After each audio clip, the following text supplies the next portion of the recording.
Semi-Weekly South Kentuckian, March 29, 1887.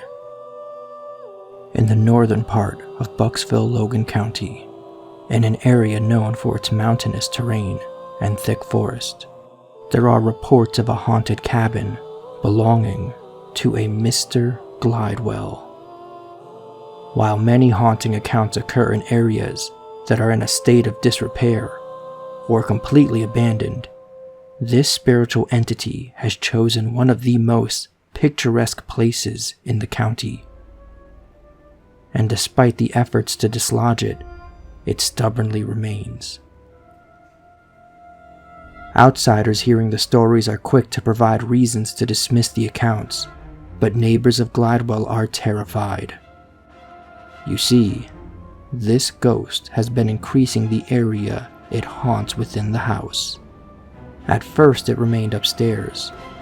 The normal haunting symphony of moans and groans could be heard, but scarier than those was the sound of moving furniture.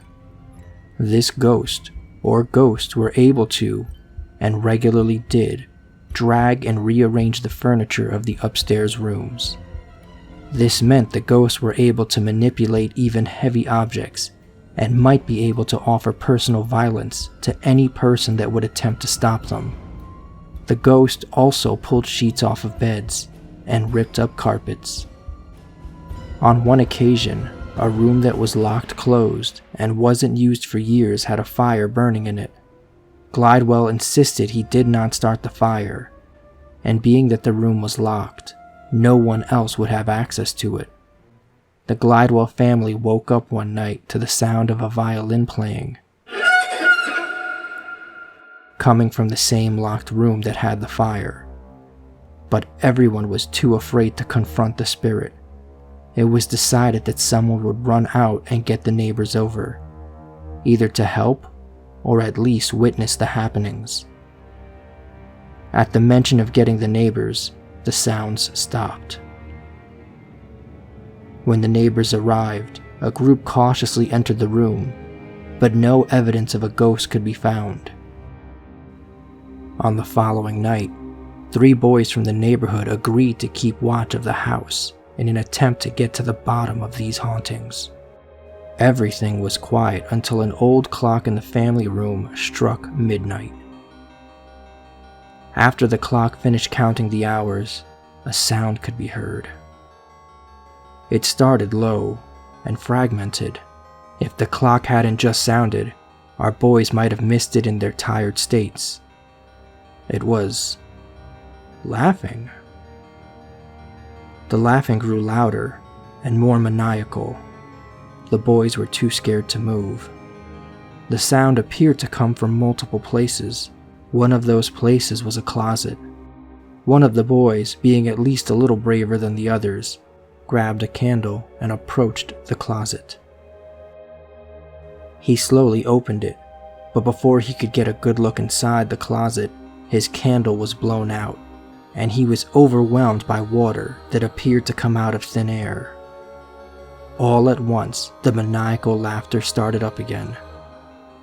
All 3 boys immediately ran out of the house. Mr. Glidewell and his family heard the laughing and were rightfully scared. There was nothing else to report that night. The next morning, the family found a skull and crossbones at the head of the dining room table and a small cedar sprig on every plate. By then, they had their fill. They decided to leave the house that day and stay with neighbors. The family was too scared to take anything from the upstairs rooms because that's where the hauntings were most prevalent, but their cautionary measures were taken in vain. While packing things up downstairs, the furniture in the dining room began moving around. The chairs spun around each other as if they were dancing. Glidewell's son grabbed one of them and received what he described as a shot of electricity. After he was shocked, the room was filled with the same maniacal laughter that was heard overnight. Now the house has become an attraction for thrill seekers. During the day, it's not unusual for people to come by and inspect the haunted cabin. Because of its notoriety, Mr. Gulan, the marshal at Auburn, brought a posse of armed men to the cabin. Inside the cabin, the men heard many strange noises, including the laughter. Despite an in-depth search of the property, they were unable to solve the mystery and are now convinced something supernatural is going on.